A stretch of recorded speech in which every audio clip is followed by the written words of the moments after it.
Welcome back to ESA Winter 2021. Well, we're going from one Mega Man to another Mega Man game. We've got Mega Man X 100% being run by Clipper very shortly. We are raising money here at ESA Winter 2021 for Alzheimer's Fonden. Links to donate can be found, of course, below that stream or in the chat. Yeah, we would like to thank our sponsors, Koei Tecmo Europe, Twitch, and ViewSonic for sponsoring this event. Now, don't want to hold up any longer, so I'm going to throw it over to our runner Clipper and her commentator, Tiki. Take it away. Hello. All right, let's just go ahead and get right into it. 3, 2, 1, go. All right, everybody. Hi, I'm Tiki. I'll be commentating Clipper's run. So, just hopping right into it, this is the intro stage. The main goal of this stage is kind of hold right. You do not have the dash boots yet, so you're just walking through this stage, mashing down a bunch of enemies, fighting 2 B mini-bosses, and getting through the level. So you'll see that this first B mini-boss is coming up. The idea here is to take a couple hits, get to the right side, and mash the Bs down. So first B down really well. It was a passive B, so Clipper actually took a little bit of damage there. So she's playing it safe on this one so that she survives. And she's passed the second one there, which is really good. She's left with 2 health, which is perfect for the amount of health you need at the end of the level. This is forced loss boss fight that's going to be at the end, which is why it's good to be at low health for the rest of the level. Yeah, normally, ideally you would get here with a bit more health, so you can get a strat called task cars, which is where you kind of like walk forward on forwards moving cars to save yourself close to a second, but if you don't get that, it's no big deal. And she's coming up on the end here. She's gonna have to kill 2 cars. Now Vile is dropping down. And since she has 2 health, or under 3 health technically, or 3 health or under technically, she's able to immediately get captured by Vile and advance to the cutscene. So that was a pretty good intro. It kind of went off without a hitch, and we're off to a pretty smooth start to this run. I'll use now to talk a little bit about the route that Clipper's choosing to do for this run. So she's going to do Chill Penguin first to get the dash boots, then Boomer Kuwanger second, and then Sting Chameleon third. And normally, you wouldn't be able to do Sting Chameleon third because you wouldn't be able to grab the heart with just boomerangs, but she's going to be doing what's called a phantom grab, which is basically when you pick up an item in your boomerang, the frame before another item is supposed to spawn. And instead of replacing the first item in the boomerang with nothing, it'll replace it with whatever item was supposed to spawn. And that's a trick that you can do to like kind of cheat your way into getting the heart tank from Chameleon early. And then that will give her the C Sting, Chameleon Sting, which is an extremely good weapon to have for the rest of the run. And it's also Storm Eagle's weakness. So overall, this route is going to save 8 to 12 seconds, generally speaking, over not doing this route. The alternative would be Eagle third, which would mean you would fight Eagle without the C Sting, and then you eventually get to Chameleon's heart normally. So anyway, pretty good first half of Chill Penguin stage. She now has the dash boots here. This is a nice smooth run so far over directly past the capsule. This is actually some of the hardest platforming in the game, I would say. Just this section from the capsule to the boss door in Chill Penguin. This is a really fun level in my opinion. It's actually one of the more challenging ones to do smoothly, and the boss fight although it's very RNG heavy and is the source of a lot of frustration for a lot of runners, I think it's a very cool fight because a lot of the RNG sort of challenges the runner to react to patterns in ways that are optimal. So each fight kind of looks pretty different when you're fighting Jill Penguin. You really don't want him to slide, and it looks like so far Clipper isn't getting slides, which is really, really nice. Okay, there's one, and I think that was only maybe 2 or 3 slides, so that was a really, really good fight for Clipper. Had to sneak it in there. Yeah, it's always a really annoying thing when you're on the last hit and then Penguin decides to slide, because there's like, that's just a pure time loss. Whereas like in other cases, if he's got more hits left, like you can be charging during that slide, so like it's still a time loss, but it's not like as bad as the full duration of the slide. But if it's the last hit, it really just sucks. Okay, so moving on to Kuwanger here. This stage involves a lot of vertical movement. And this is another one of the most challenging stages in the run. Perhaps like the most challenging. But it's early on, so people tend to get really, really solid at this one, even though it's a super challenging stage. So the elevator here is a bit of an auto-scroller. It might look like she's taking damage, but there's actually a glitch where if you jump up against these spikes and then wall jump without pressing pressing down anything on the D-pad, then you'll like get hit, but you won't actually take damage. So more vertical climbing here. She's coming up on the heart tank, which we like to call the Iceless Heart, because she's just gonna jump up here and grab it. Nice first try, Iceless. So that jump, if you know, there's anybody who's like played this game as a kid in the chat or anything like that, like if you saw that heart, you definitely tried to get it just by jumping like that. But it's actually very, very difficult to do. And now it's kind of become an integral part of the speedrun. And at a top level like this, like where Clipper's at, it becomes really important to get it within 1 or 2 tries. So boss fight here, Kuwanger, you can always get him in the stun lock that Clipper had at the beginning of the fight. Nice fight. But he'll start teleporting. Well, it's random whether or not he starts teleporting. You're guaranteed 7 shots on him before he does, but after that, every shot he has a chance to start teleporting. If he starts teleporting, it's not really very much of a time loss at all, but it does sort of bring in some dynamics into the fight. Okay, so this is a pivotal part of the run that's coming up. This is the Phantom Grab, the first Phantom Grab that of the run, and the most important, because if you miss this one, you actually take a death. So she's going to farm for a drop here. Oh, an extra life is not actually a good drop for this, for a reason I'll explain in a sec. Then... she missed it. The life threw me off a little bit, I think. Let's try again here. We have a life, though, so that's very important. Very, very important. Yeah. So she's going to try again. She's going to farm a drop from this grasshopper.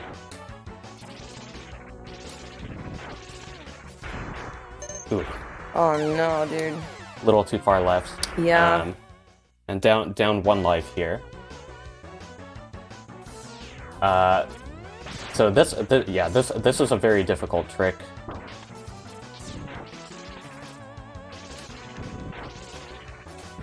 Too far to the right.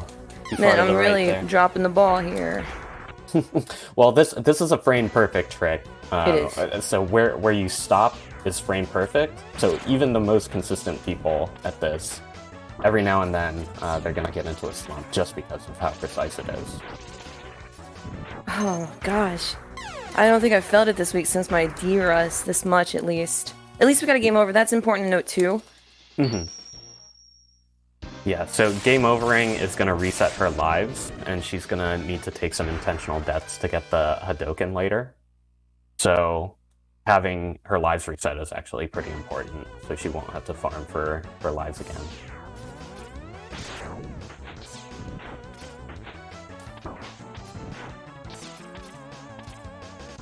And... Geez, you think I'd hit it by accident by now? I swear, dude. I mean, this can just happen sometimes. Yeah, like, I mean, I'm not gonna lie, I'm pretty nervous. Yeah. Nerves are an issue for hitting something like this, and it's just hard. Sometimes those blocks just clearly don't want to break. Mm-hmm.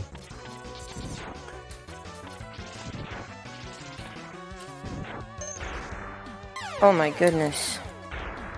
I actually don't even know how many times I've died now. I think twice. Yeah, twice since the game over, so 2 lives.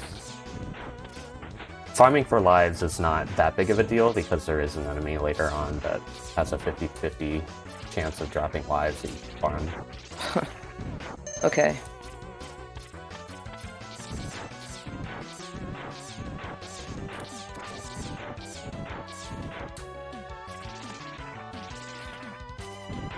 There it is. Nice. Yeah. Okay, I bet we probably lost, what, 3 minutes?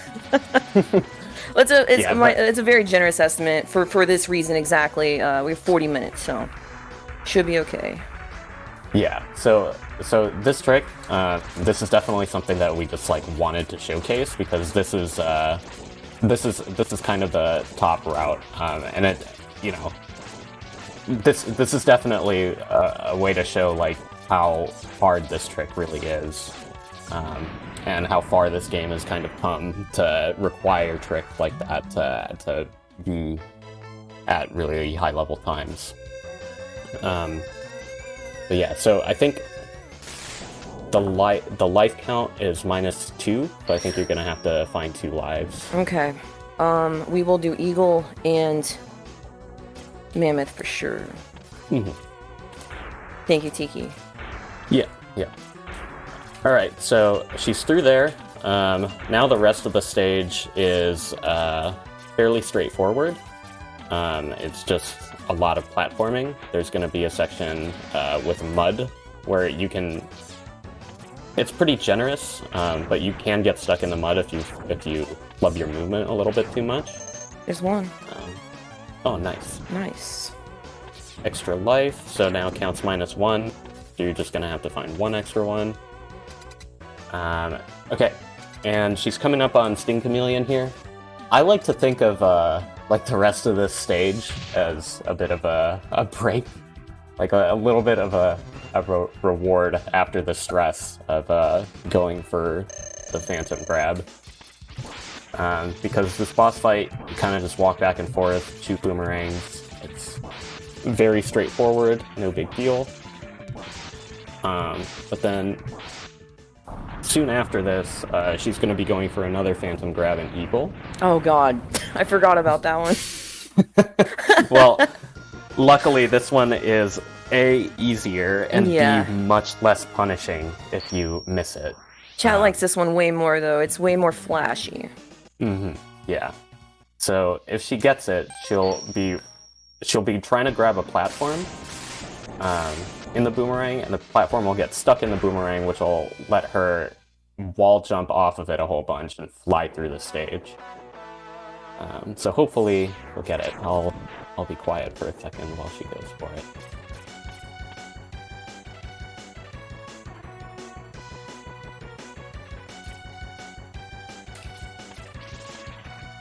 Nice. That looks good to me. Alright, nice. So she's on the platform now. Every runner kind of has a different dance for like how they like to set up their wall jumps. Nice. But yeah, everybody has like their own way to ride this through the level. But the idea is that you get to all the way to the capsule with it, and it ends up saving about 13 to 15 seconds, something like that. I don't remember the exact time. I think 15 sounds right. Yeah. So this is one of the major reasons. Actually, not for doing Chameleon third, but for doing Boomer Kuwanger second. It's so that you get the boomerangs in order to be able to do this trick and the trick in Chameleon. And the reason you do Chameleon third is so that you have the Chameleon sting for the boss fight instead of the Buster. And what that does is it really reduces sort of the variance in the fight, because you only need to shoot him 11 times instead of 16, like you would with the Buster. And also, when he hovers up like that, you can still hit him without losing time. Alright, so one dive so far. Weird pattern. 2 dives, but that's honestly a pretty decent pattern. Ideally you want no dives, but he can give you up to 7, so 2 is not that big of a problem. So nice looking run through that level. Now she's getting into kind of the part of the run that I like to call the mid-game, where there isn't anything like super flashy or super like necessary to get, but it's a lot of platforming and a lot of execution. So we've got Flame Mammoth here. Nice top route. Thank you. I learned it from a friend of mine.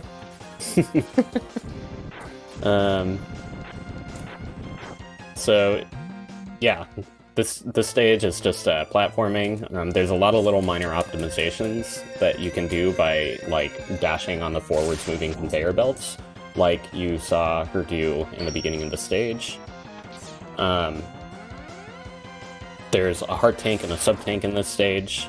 The trick to get the sub tank here is actually pretty cool. You aren't normally able to make the jump up to that left wall there, but if you use a charged ice platform, then the platform gives you like the little bit of extra height you need to make the jump. So one of the ways that doing Chameleon third is really useful in the run that isn't actually directly a time save is you get charged C Sting to use through the levels like this, which there are strats that are basically no stop without charged C Sting for other routes, but charged C Sting is very easy, so it makes things a lot more consistent execution wise. Flame Mammoth here. No major tricks to note. I'm an elephant! I'm an elephant!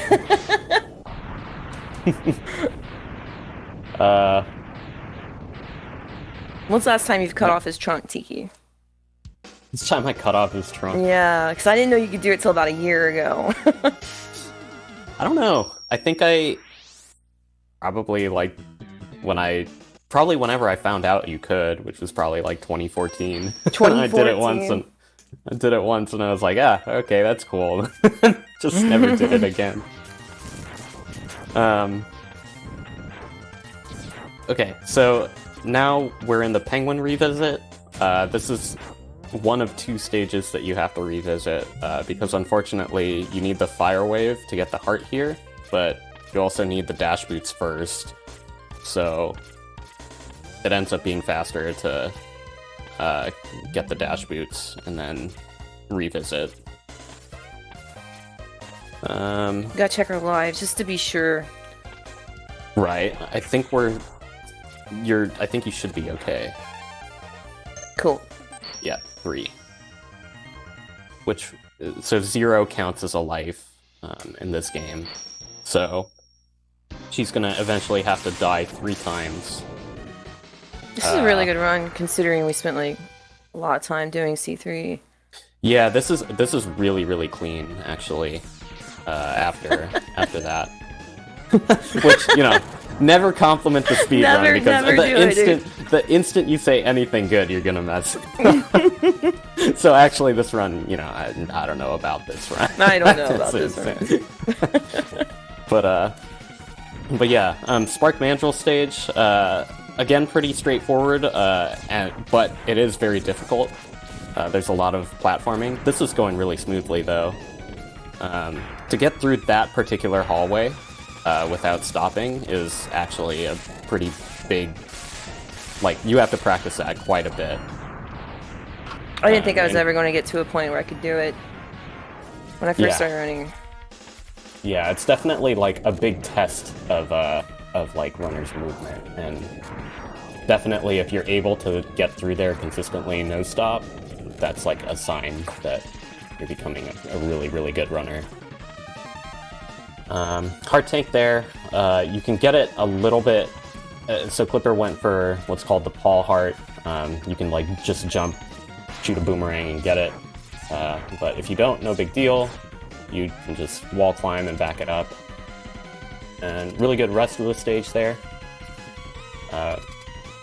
Continuing to be a really solid run.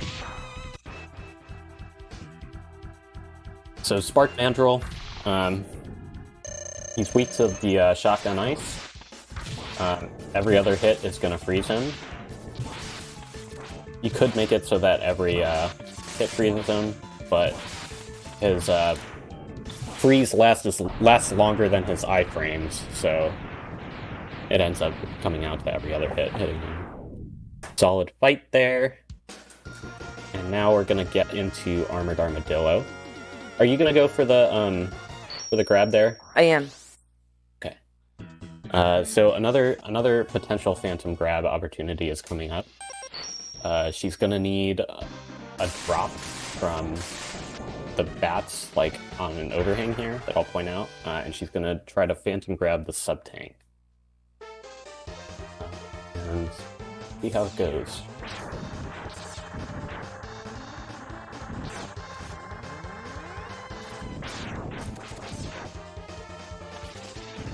Oh. No drop, unfortunately. But yeah, basically the setup for that is you kill a bunch of bats with that boomerang, and then you walk off the ledge, and then turn around and slide down the wall on the frame, basically before the sub-tank spawns. Normally the sub-tank is behind the mole borer. You actually have 2 chances to get it, because you have to revisit this stage to get the Hadoken later on. So she'll go for it again there, and if she doesn't get it, then she'll have to walk behind the mole borer and get it, and overall, getting the grab is a save of about 6 seconds. Missed the heart there. Yeah, so she's also going to have to get the heart on that revisit next time too. But the heart, there's a no-stop way to get it, and people generally play it there isn't really that much of a need to play it safe ever to get that heart, because you have several chances in the revisit to get it again. So Armored Armadillo, the only bit of RNG here is the beginning. He will always start the fight by rolling, and he's invincible until he gets hit by a spark outside of a roll. And Clipper actually got some not-so-good RNG there. You want him to immediately break out of his roll, but he was stuck in it for a bit. But all things considered, this wasn't too bad of a pattern.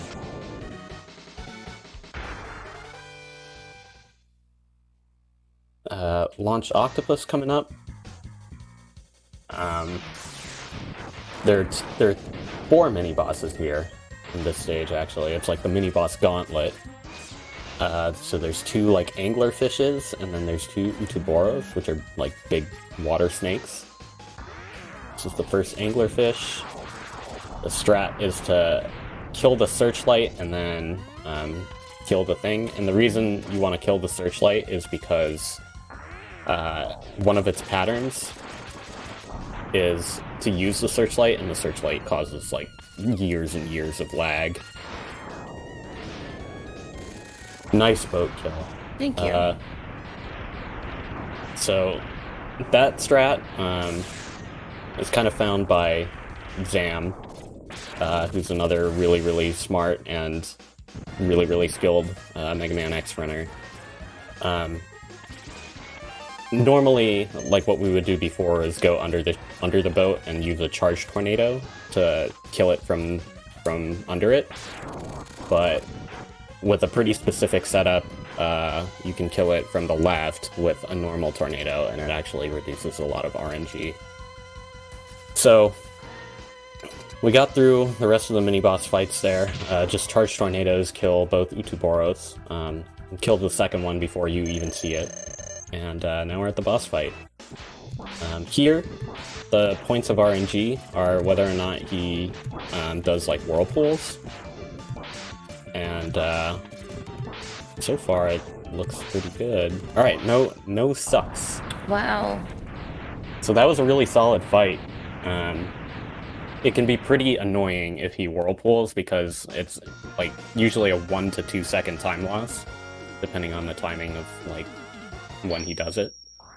But here we didn't get any of those, so this was a really solid stage. Yeah, too bad about that C3. This is definitely, I think, 35 pace. Mm-hmm. Definitely, I think. I don't know, I feel like I haven't really made any huge mistakes. Yeah, this is really solid so far. So now we're coming up on the Phantom Grab attempt number 2. Ooh. Nice! Got it. That's really, really good. So she's got the Phantom Grab here, so she doesn't have to like charge up a C-Sting and wait behind the mole borer to go manually get it. So that's a big deal. That's a really sick thing to get in the marathon run, honestly. And now she's gonna just get to the end of the level and die 3 times, so now would probably be a pretty good time for donations. Excellent. Well, thanks so much. We've got a fair few to get through here that have been building up, so we can use this moment to use that indeed. So we have 2 $100 donations, both commentless, one from an anonymous donator, and the other one from Dylan Aylen. So thank you very much for those 2 donations first off. It's very, very kind. Huge amounts, so thank you so much.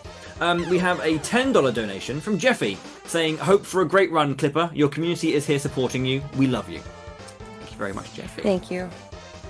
$25 from Runeborn, no comment. Thank you so much indeed. We have a $5 donation from Flame Mammoth going, "I'm an elephant!" Cranky Kong's long-lost relative, Stanky Kong, $40.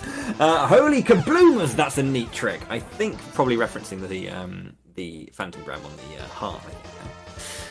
We have a $10 donation from Emily saying, "Loved the Skies of Arcadia pre-show and love seeing women on streams. Thank you so much. Good luck to all runners." Thank you, Emily. And then lastly, a $25.69 donation, brilliant, from Flame Mammoth again saying, "Hi Clipper. I'm really glad I discovered your wonderful community. You've helped me and so many others through the challenges of last year by lifting our spirits during a dark and trying time. And now you're up there raising money for a great cause with your first ever solo marathon run. I know I speak for the whole community when I say we're amazingly proud of you, and you have truly earned your place among the great runners participating in ESA this week. Keep up the great work." 100% agree with that last comment, by the way. Thank you, Tiki. All right, so that was kind of the perfect amount of time. We're now at we're now here to get the Hadoken. The run, this is kind of the run's intermission. A lot of runners joke about basically falling asleep during during those visits, but they can actually be a little bit annoying and a little bit challenging, especially at this point in the run. If you're on pace, the nerves start to stack up a little bit. It's kind of just like a place where nerves sort of it's a breeding ground for them, that's for sure. So now we're in Sigma 1. She's taking a bunch of intentional damage here, because just like the intro stage, she's going to have to fight Vile and then take basically an intentional loss. So here, she wants to be under 6 health or under. So she's going to take some damage from this blue dude. Very solid execution. So here, she's skipping a cutscene, actually, and it's kind of a the floor is lava kind of deal in the room before this, which is why she jumped up the left wall and all the way over the floor without touching it. So basically, the game is playing 2 cutscenes at once here, which, for whatever reason, allows you to, like, keep playing through the cutscenes. Yeah, they sort of both end here, and the skip saves... Honestly, I don't even... The skip is so old, it's been, like, in speedruns since, like, 2004. Wow, I actually didn't know that. Yeah, so I honestly, like, don't even remember who discovered it or anything like that. I just remember watching, like, really old runs that included it. So, time save from it, I don't even know at this point. I feel like I lose 15 seconds when I have clean movement and I don't get it. But yeah, what that do I know? sounds right to me. I think that's about what I lose too. All right, so first half done. We just saw the Hadoken there. Used on Vile. Hadoken does 32 damage, so that's enough to one-shot basically every boss in the game except Wolf Sigma, where he's actually immune to it, so it does 0 damage. Got him. Got him. He tried to trick me, Tiki. He can teleport. Yeah, scary. Yeah. So that one is basically, you just throw out a Hado at the beginning of the fight, and there's a small chance that he'll, like, teleport and dodge it. And there's, like, a fake out pattern, which Clipper got here, where he, like, stops and, like, pretends he's gonna teleport, but then he doesn't. And it's always a heart skipping a beat moment. Nice. Two bars. Very nice. Yeah, nice. 2 bars, no babies. It's a good run. It's a really good run. This is a really, really good run. Just everything's gone pretty smooth. Oh, go ahead. Don't jinx it. Yeah, actually, okay, you know, This run sucks. Last time we complimented the speed run, you know, stuff started to happen. So okay, all right, you know, I don't know about this run. All right, so Sigma 2. From here on out, the game is just very much about executing Hadokens and executing minor movement sections between bosses. Got him.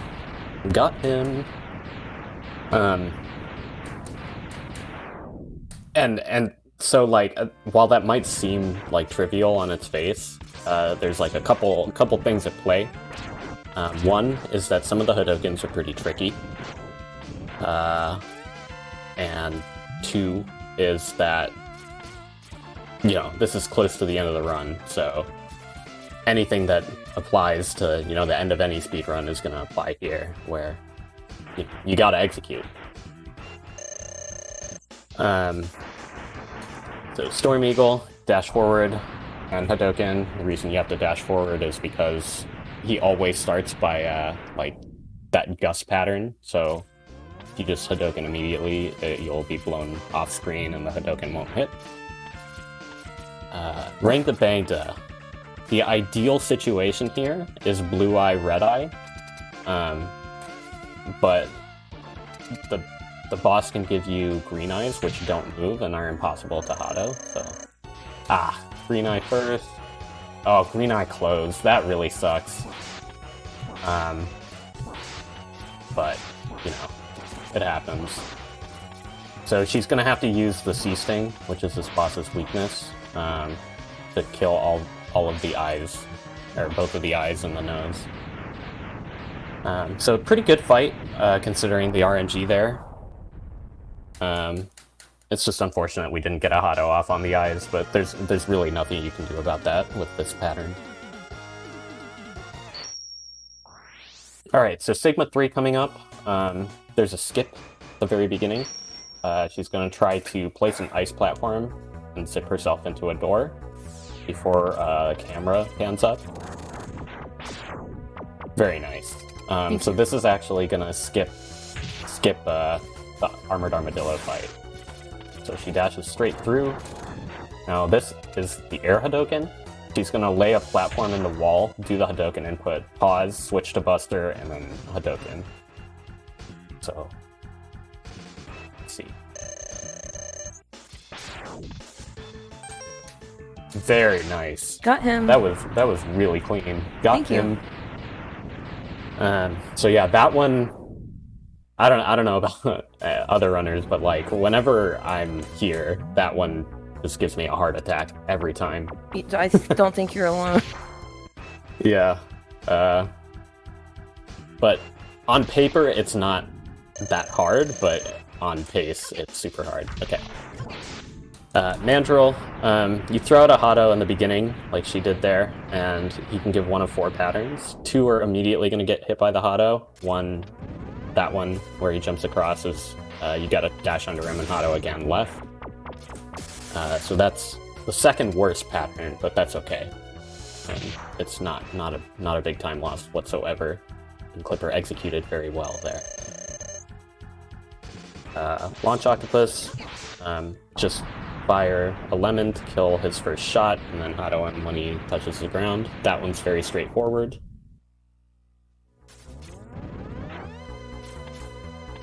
Coming up is Flame Mammoth, which should also be straightforward.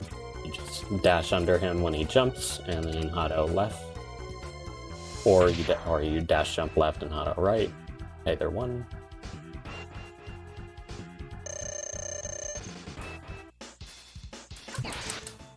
I like how you go backwards for this Hado, Tiki. Yeah, I think I'm the only one who does it because I think you are too. I think everybody finds it easier to do what you do, but for whatever reason, like I just mess it up more doing that.